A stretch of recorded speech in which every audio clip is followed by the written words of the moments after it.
اکثر لوگوں کا یہ سوال آتا ہے کہ ہم نے تو اللہ سے بڑی دعائیں کیں، اتنی بار میں نے اس کا ذکر بھی کیا، تہجد بھی پڑھی، پر اب تک میری وہ دعا قبول کیوں نہیں ہوئی؟ تو یاد رکھو، صحیح بخاری کی ایک روایت ہے، نبی کریم صلی اللہ علیہ وآلہ وسلم نے فرمایا کہ تم اللہ کی نسبت ہمیشہ اچھا گمان رکھو، اور تمہارا گمان کوئی معمولی چیز نہیں۔ ہر انسان کا گمان اس کی سمجھ، اس کے علم اور اس کی معرفت کے مطابق ہوتا ہے۔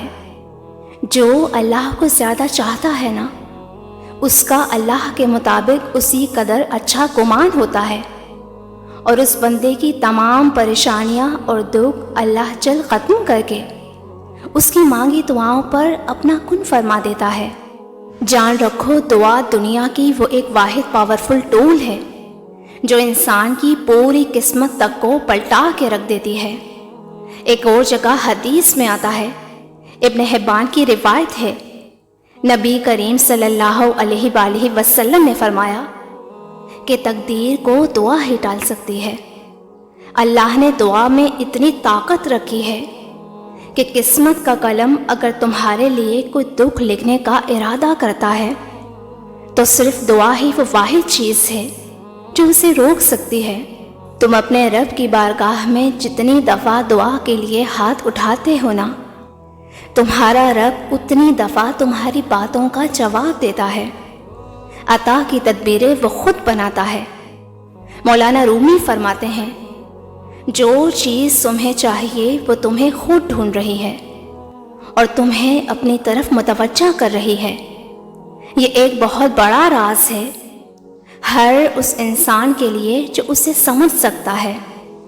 اللہ قرآن میں فرماتا ہے، زمین و آسمان کی پیدائش میں اور رات اور دن کے باری باری آنے میں ان ہوش مند لوگوں کے لیے بہت سی نشانیاں ہیں جو اٹھتے بیٹھتے ہر حال میں خدا کو یاد کرتے ہیں۔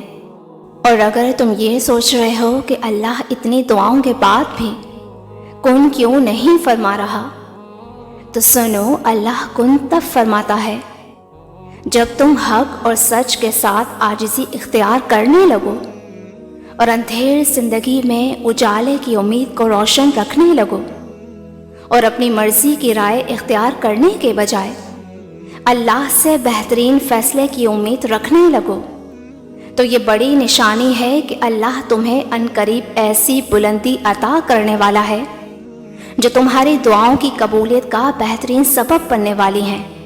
اللہ تعالیٰ خود قرآن میں اس کا اشارہ دے رہا ہے، اور جو شخص سچائی لے کر آیا اسے اپنے رب کے ہاں وہ سب کچھ ملے گا جس کی وہ خواہش کرے گا، اور بے شک جو اللہ کے پاس ہے وہ بہتر بھی ہے اور پائیدار بھی۔ وہ ان لوگوں کے لیے ہے جو ایمان لائے اور اپنے رب پر بھروسہ کرتے رہے۔ جانتے ہو، تمہاری دعاؤں کے راستے کب بہت آسان ہو جاتے ہیں۔ دراصل مسئلہ صرف اتنا ہے کہ تم دوسروں سے تو امید رکھتے ہو پر اللہ سے نہیں۔ اگر تم اسباب پر یقین رکھتے ہو تو پھر اسباب بنانے والے پر کیوں نہیں؟ اور پھر یہی ڈاؤٹس کی وجہ سے تم بہت بے چین ہو جاتے ہو اور ڈپریشن میں چلے جاتے ہو۔ دیکھو، تم قرآن کھولو اور ڈھونڈو اپنے مسئلے کا حل۔ پتہ ہے، جب مجھے کوئی سوال تنگ کرتا ہے نا، یا لوگ مجھے ہرٹ کرتے ہیں، یا مجھے کوئی بے چینی ستاتی ہے، تو میں قرآن کھول کر ایک ایک سوال کا جواب بہت تسلی سے لیتی ہوں۔ میرا رب فرماتا ہے، اور جو کوئی اللہ پر یقین رکھے گا تو اللہ اس کے لیے کافی ہوگا، اور اللہ اپنے کام کو جو وہ کرنا چاہتا ہے پورا کر دیتا ہے۔ اس نے ہر چیز کا ایک اندازہ مقرر کر رکھا ہے۔ یاد رکھو، اس کائنات کا سب سے بڑا سچ تو یہ ہے کہ انسان جو کوئی بھی ہو، اگر وہ کچھ کرنے کا ارادہ کر لے اور کسی بھی چیز کا خوف نہ کھائے سوائے اللہ کے، اور اللہ سے دعا بھی کرے تو وہ ہو کر ہی رہتا ہے۔ دعا کی قبولیت کی دوسری بڑی علامت تو یہ بھی ہے کہ تمہاری دعائیں تمہیں بدلنا شروع کر دیتی ہیں۔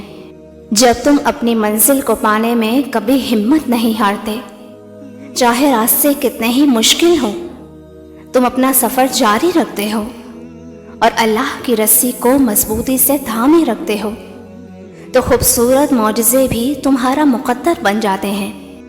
بے شک دعا قبول ہوتے دیکھنا دنیا کا بہت خوبصورت احساس ہے۔ ہو سکتا ہے تمہاری قبولیت کا منظر بھی قریب ہو، تم شکر کی تیاری کرو۔ بے شک جب اس مہربان کی رحمت عرش سے اترے گی نا، تو تمہاری زندگی ایسے روشن ہوگی جیسے ہر رات کے بعد صبح روشن ہوتی ہے انشاءاللہ۔ میری دلی دعا ہے کہ اللہ آپ سب کو شاد و آباد رکھے، آمین۔